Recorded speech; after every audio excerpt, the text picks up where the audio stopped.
Hey, today we're going to talk about another spreadsheet topic that is pretty important to people my age and important to people that are a lot younger than me. And that is the cost of education and specifically the type of trouble you can get into with student loan debt.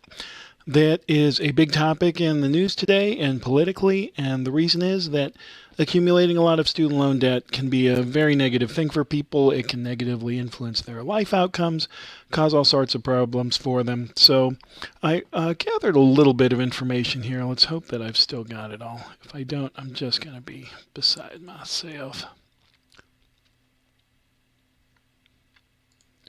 So I've got this spreadsheet, and then let's see what we've got here. Good. Okay, I've got a prototypical student here. This student is relatively bright. They have a 3.4 GPA at their high school and an ACT of 24. So this is not, the super brilliant kid who won spelling bees when they were 8 years old.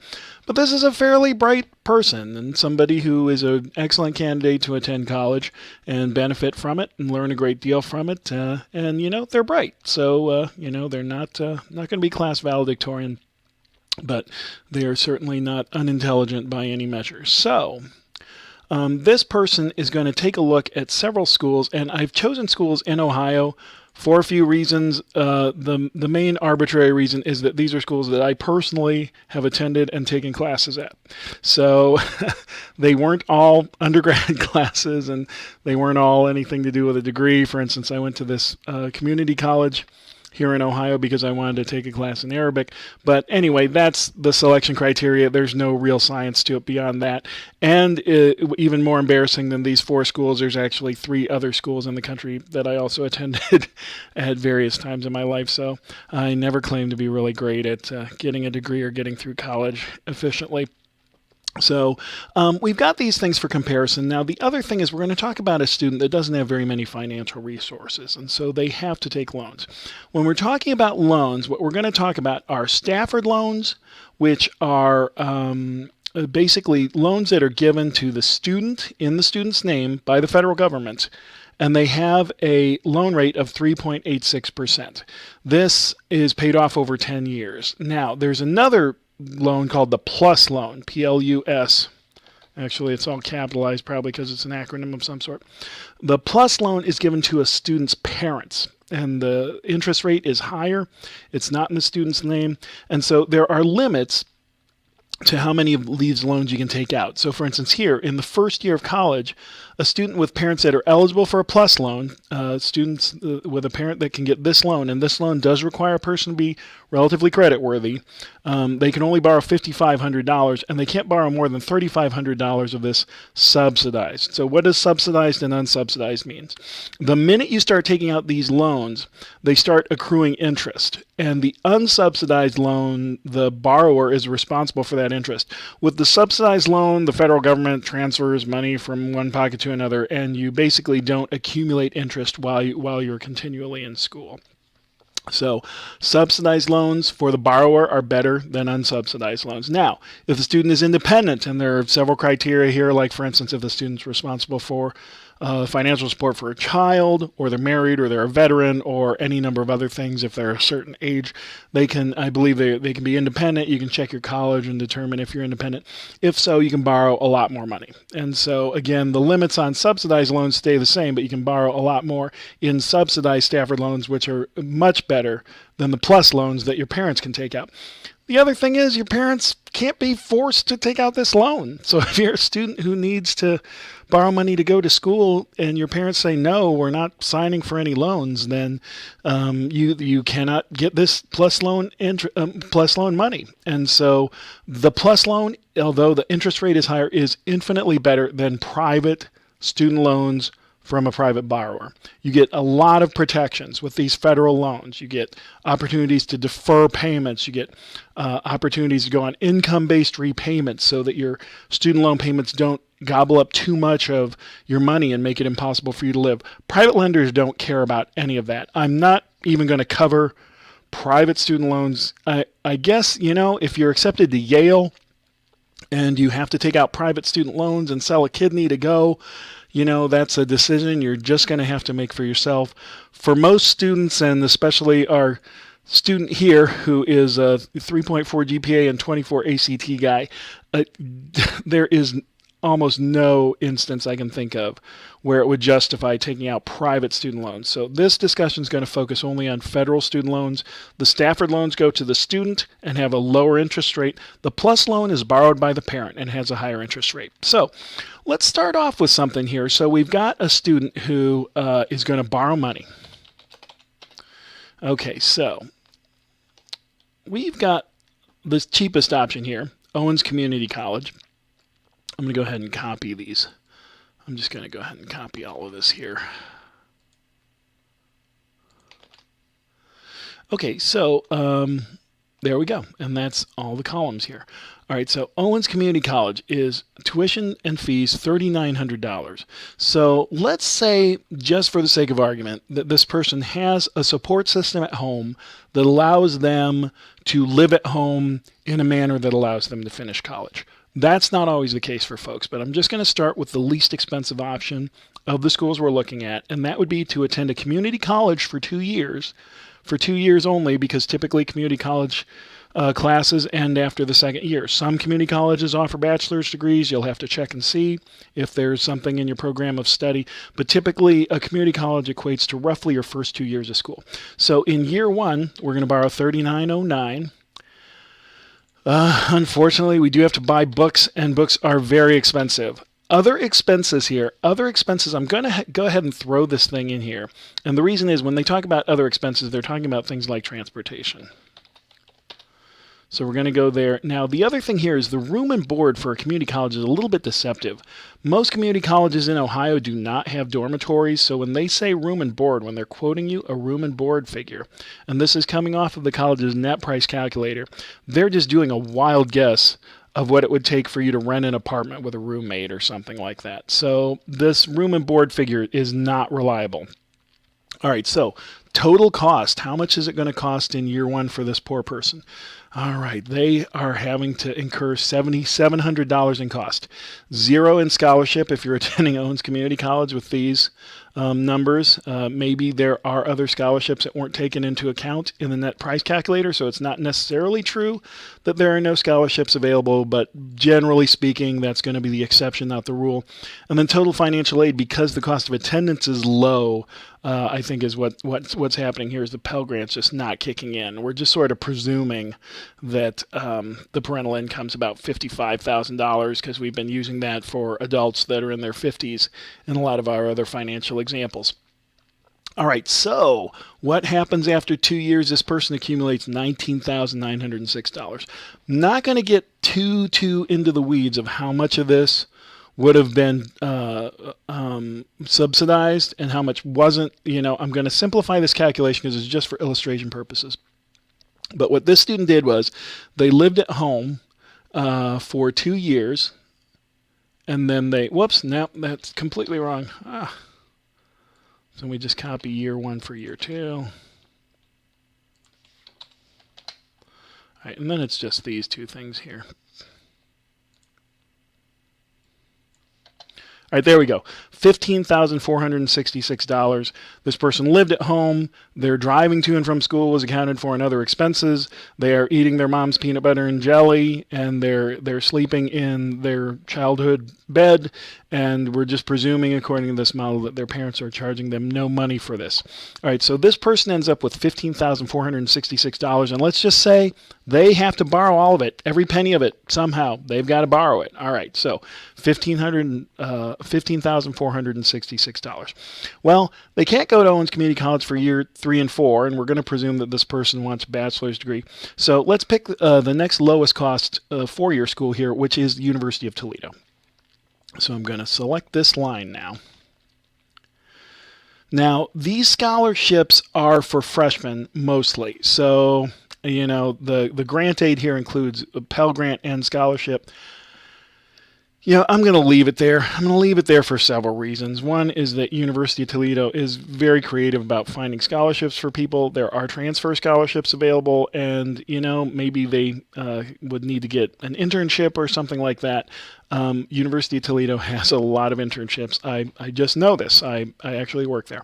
So this one now is going to be, we've got total cost is $22,000 a year because they're going to live on campus. Well, let's not do that. Let's have them commute from home. All right, so I'm going to copy this line down here, but then I'm going to get rid of room and board. Again, they're going to eat their parents' peanut butter and jelly, do whatever. This $3,400 is going to cover their transportation and I don't know, their University of Toledo Rocket sweatshirts, things like that. All right, so after we calculate their financial aid into all this, then this person's incurring a cost of $7,700 a year. Now you notice this cost is not really that different than Owens Community College. Why? Well, we've got a pretty substantial scholarship here. So all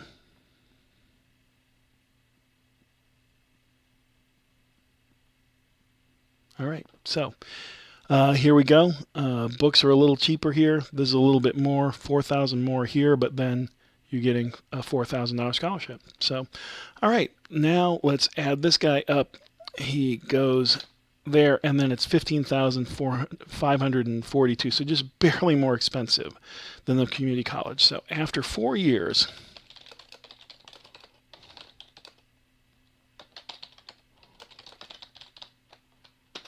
okay, after 4 years of Owens and Toledo, this person has accumulated a debt of $15,400 something at Owens, $15,542 at University of Toledo.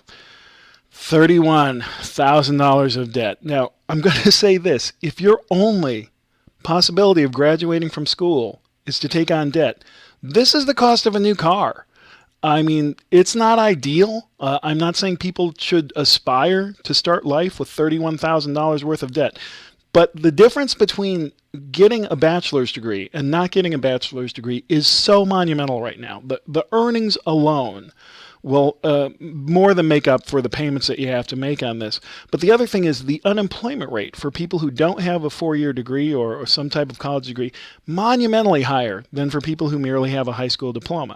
And then the third factor you throw in there is that there is an intrinsic value to being an educated person. It develops you as an individual, makes you a more intelligent and productive and knowledgeable member of society.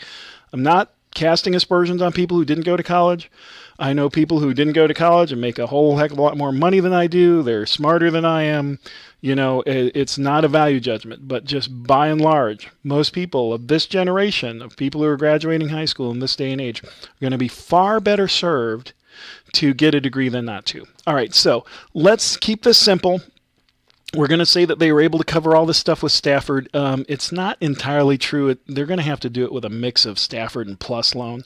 So I don't know. Let's do a weighted average cost of capital here.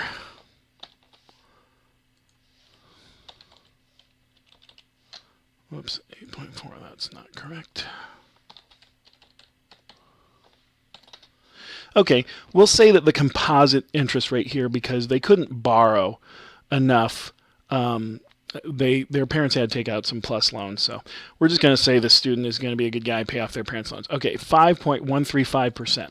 What is the payment on this thing? All right, luckily Excel does this very easily. So the rate is 5.135% divided by 12, which is monthly.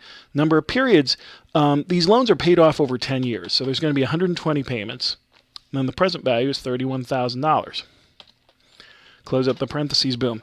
$330 a month is what this person's going to have to pay for their education. That is the price of a car payment for a not very expensive car. All right, and you have really changed your life by doing this. This payment's going to last you for 10 years. Now, what if you get such a low-paying job that this is somehow a hardship for you? You can go to the federal government because they administer all these loans now and say, I need income-based repayment, and then they lower your payment to something that's reasonable that you can afford. You just may end up paying it over 20 years instead of 10. But this person has $330,094. So after 4 years of mixed Owens in Toledo, $330,094. So let's get a results sheet here. And let's compare this. All right, so,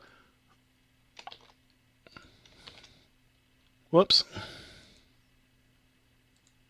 And there we go. 31,000 and then $330.94. Simplified model. It's not 100% financially accurate, but this is going to give you a ballpark idea of what you're looking at if you borrow every penny while commuting from home. All right, now let's do our next model, and that's just going to be just University of Toledo for 4 years, which I think is a fabulous option. You get access to freshman scholarships. There's no guarantee that you would get necessarily all of this scholarship money as a transfer. The school's going to do it for you what they can. So here we go, and now we've got University of Toledo, and we're just going to copy this thing for all 4 years. All right, boom, there we go. Total cost of attendance for 4 years while living at home is $31,084. Okay, so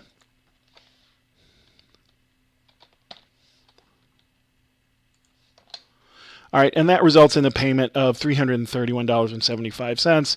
Again, not particularly different than going to community college for a couple of years. University of Toledo bends over backwards to make this an affordable experience for students. So we're going to go ahead and paste this right here. It's basically the same.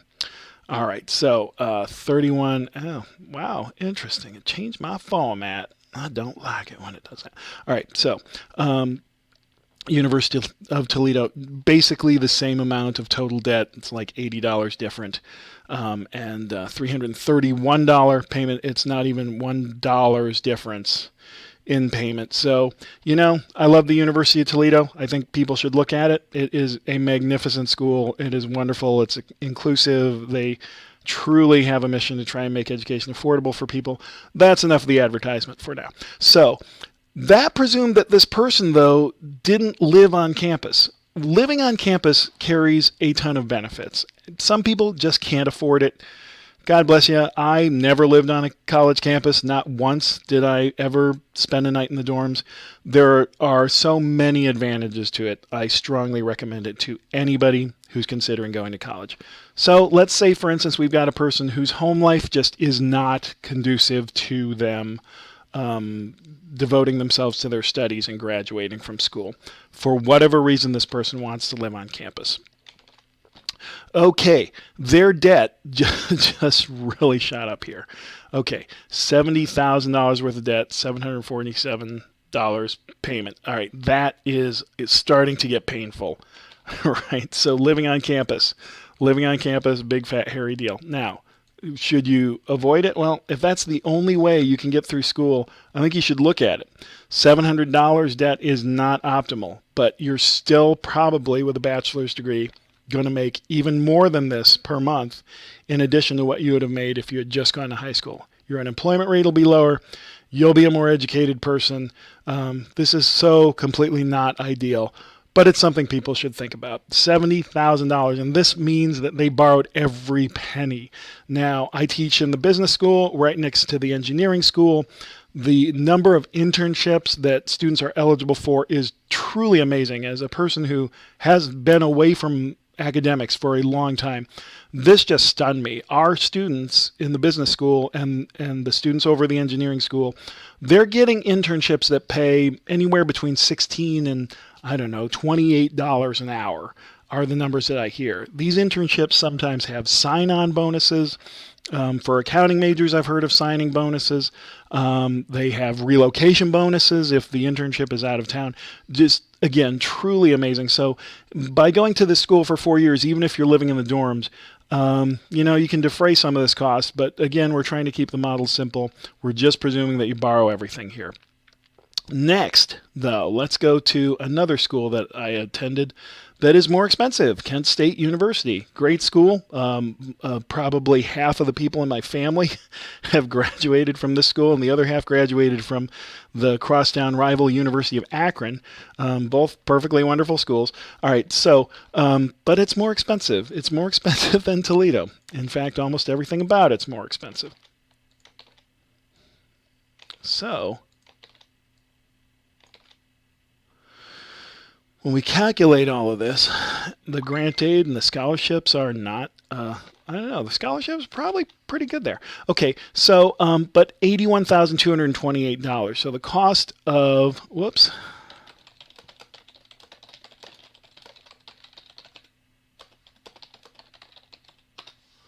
Okay, 4 years of Kent State University on campus, $866.92. That is expensive. That's, again, the kind of money that you're just going to have an issue with paying this when you graduate. It's enough money that it impacts your lifestyle. So, and this is...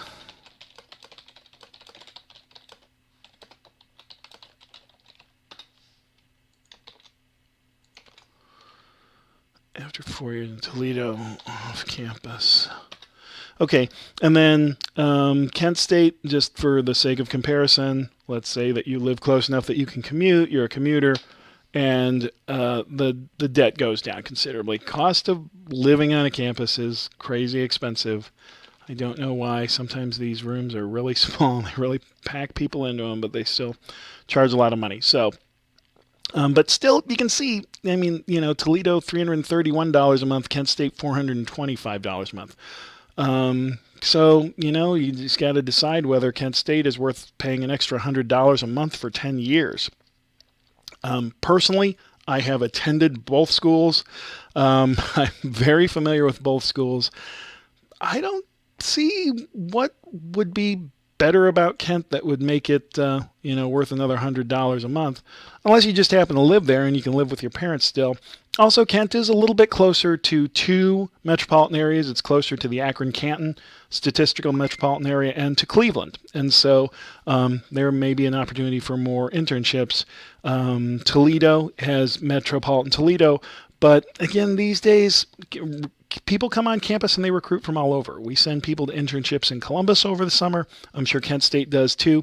So maybe geographic location of the campus isn't really determinative for some of the internships and things like that. But again, a little bit more expensive. All right, now, we've all heard these stories of these people who get into just truly crazy amounts of debt. Hundreds of thousands of dollars, mortgage-sized debts. I mean, here's what we've got. If you want to make this an equivalent, this is like a decked-out Toyota Camry here. All right, this is a Tesla. Okay, so here's your Tesla. Here's your inexpensive Lexus. All right, when you're talking about people who attend expensive schools, they're just in a big-ass house. Their debt is the equivalent of a payment on a gigantic house, and they don't get to live in it. They have to find some other thing to live in until they pay that one off. So let's go ahead and go to Case Western Reserve University. Love this school. Love the city of Cleveland. It's really going through a revitalization. You've got a lot of internship opportunities there, a lot of Fortune 500 companies, and Case Western Reserve has an outstanding academic reputation. I am glad I went there. I did not pay for it. I had an employer who paid 100% of the cost of it, and I will love them forever for doing that for me, because if I had to pay for this on my own, I would not have gone. There's just no way. So, what are we talking about here? Let's go here now, and then boom. All right, now Case offers a lot of financial aid. It's $33,000 here, financial aid. That's not a typo. They give big scholarships, even to students that are kind of like, based on income and things like that. And what you find is a lot of exclusive schools don't want to exclude people just because they can't afford to go. They want them to go, but they want to try and defray the cost. So,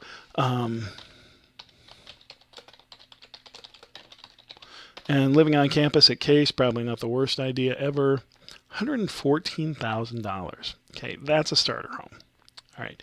And if for some reason you don't get the scholarship, this $31,000 scholarship, or you lose it, or there's renewal criteria, if you lose this, you're accumulating another $31,000 a year, but $1,223.30. I used to own a 2,250 square foot home in a super, super nice suburb, and the house payment was about that.